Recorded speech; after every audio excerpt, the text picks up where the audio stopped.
আগতনা গুৰুত্বপূৰ্ণ খবৰ জনাবলৈ যত্ন কৰি আছো। উত্তপ্ত হৈ পৰিছে সদনৰ মজিয়া।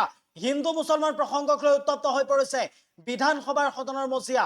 আৰু অখিল গগৈ এবাৰ আক্ৰমণ কৰাৰ পৰিলক্ষিত হৈছে মুখ্যমন্ত্ৰী হিমন্ত বিশ্ব শৰ্মাক। অখিল গগৈ উল্লেখ কৰিছে, আমি ইয়াত ভূপেন হাজৰিকা প্ৰসংগত কথা পাতিব আহিছো। ইয়াত আমি কোনো নুৰুল চুৰুলৰ প্ৰসংগত কথা পাতিবলৈ অহা নাই। পুনৰবাৰ কিয় মুখ্যমন্ত্ৰী হিমন্ত বিশ্ব শৰ্মাই হিন্দু মুছলমানৰ প্ৰসংগ উত্থাপন কৰিছে, এই মন্তব্য প্ৰকাশ কৰা পৰিলক্ষিত হৈছে অখিল গগৈৰ তৰফৰ পৰা। আমি এই মুহূৰ্তৰ আগতনা গুৰুত্বপূৰ্ণ খবৰ জনাবলৈ যত্ন কৰি আছো, যিহেতুকে এটা দিনৰ বাবে আজি বিধানসভাৰ অধিৱেশন অনুষ্ঠিত হৈছিল আৰু বিধানসভা অধিৱেশনৰ মাজতেই দৰাচলতে অখিল গগৈ আৰু মুখ্যমন্ত্ৰী হিমন্ত বিশ্ব শৰ্মা বাকযুদ্ধত লিপ্ত হোৱা পৰিলক্ষিত হৈছে। সদনৰ মজিয়াত হিমন্ত অখিলৰ মাজত বাকযুদ্ধ। হিন্দু মুছলমান প্ৰসংগ উত্থাপন কৰি হিমন্ত বিশ্ব শৰ্মাক উভতি ধৰিলে অখিল গগৈয়ে। হিমন্ত বিশ্ব শৰ্মাক উভতি ধৰি অখিল গগৈৰ মন্তব্য, আমাক হিন্দু মুছলমানৰ প্ৰয়োজন নাই, আমি ভূপেন হাজৰিকা প্ৰসংগত কথা পাতিব আহিছো। ইয়াত আমি নুৰুল চুৰুলৰ কথা পাতিব অহা নাই, এই মন্তব্য অখিল গগৈ আক্ৰমণাত্মক হৈ পৰা পৰিলক্ষিত হৈছে।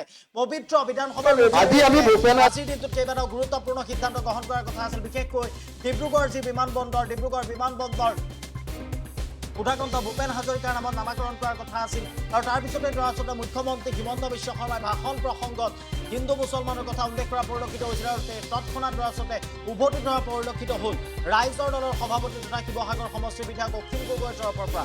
অখিল গগৈ উল্লেখ কৰিছে, আমি ইয়াত কোনো নুৰুল চুৰুলৰ কথা পাতিব অহা নাই, আমি ইয়াত হিন্দু মুছলমানৰ প্ৰসংগ উত্থাপন কৰিব অহা নাই, আমি ইয়াত ভূপেন হাজৰিকাৰ কথা পাতিব বিচাৰিছো। গতিকে ভূপেন হাজৰিকা প্ৰসংগত মন্তব্য কৰক বুলি মুখ্যমন্ত্ৰী হিমন্ত বিশ্ব শৰ্মাক এক প্ৰকাৰ উভতি ধৰা পৰিলক্ষিত হৈছে ৰাইজৰ দলৰ সভাপতি তথা শিৱসাগৰ সমষ্টিৰ বিধায়ক অখিল গগৈৰ তৰফৰ পৰা।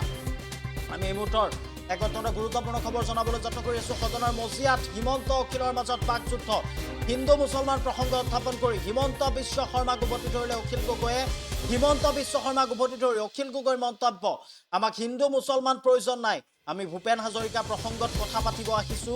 ইয়াত আমি নুৰুল চুৰুলৰ কথা পাতিব অহা নাই, এই মন্তব্য অখিল গগৈ। আৰু এই মুহূৰ্তত আমাৰ হাতত সেই অখিল গগৈৰ মন্তব্য আছে, আমি মন্তব্য শুনাই ল'বলৈ যত্ন কৰিছো। পাতিবলৈ লৈছিলো, এইখন আকৌ হিন্দু মুছলমান কৰি আছে, হিন্দু মুছলমান সেইকাৰণে একো ক'ব নালাগে। সেইকাৰণে চাই আপুনি এইটো বন্ধ কৰক। অকল ভূপেন হাজৰিকা আপুনি একো নকলে আমাৰ নুৰুল কৰি আছে। ইয়াত আমি নুৰুল চুৰুল কথা পাতিবলৈ অহা নাই, ইয়াত আমি ভূপেন হাজৰিকা কৰিবলৈ দিয়ক, আমি ভূপেন হাজৰিকা পাতিবলৈ কৰিবলৈ দিয়ক। আপুনি এইবোৰ গণ্ডগোল কৰি দিছে, দিব নালাগে, বন্ধ কৰি বন্ধ কৰক। এইটো হিন্দু মুছলমান নালাগে, আমাক আজি নালাগে। আমি শ্ৰেষ্ঠ অসমৰ মানৱ জাতিৰ বিষয়ে কথা পাতিব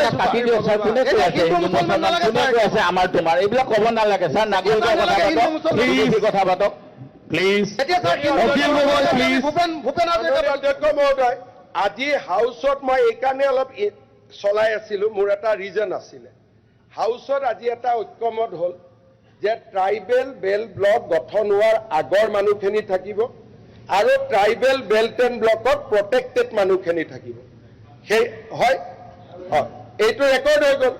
গতিকে তাৰ পিছৰ মানুহখিনিৰ ক্ষেত্ৰত ৰেভিনিউ মন্ত্ৰীয়ে সাংবিধানিক দায়িত্ব পালন। আজি আমি ভূপেন হাজৰিকাৰ কথা পাতিবলৈ লৈছিলো, এইখন আকৌ হিন্দু মুছলমান কৰি আছে, হিন্দু মুছলমান সেইকাৰণে একো ক'ব নালাগে। সেইকাৰণে চাই আপুনি এইটো বন্ধ কৰক। অকল ভূপেন হাজৰিকা আপুনি একো নকলে আমাৰ নুৰুল কৰি আছে। ইয়াত আমি নুৰুল চুৰুল কথা পাতিবলৈ অহা নাই, ইয়াত আমি ভূপেন হাজৰিকা কৰিবলৈ দিয়ক, আমি ভূপেন হাজৰিকা পাতিবলৈ দিয়ক। আপুনি এইবোৰ গণ্ডগোল কৰি দিছে, দিব নালাগে, বন্ধ কৰি বন্ধ কৰক। এইটো হিন্দু মুছলমান নালাগে, আমাক আজি নালাগে। আমি শ্ৰেষ্ঠ অসমৰ মানৱ জাতিৰ বিষয়ে কথা পাতিব আমাৰ তোমাৰ এইবিলাক ক'ব নালাগে ছাৰ, নাগৰিকৰ কথা পাতক প্লিজ।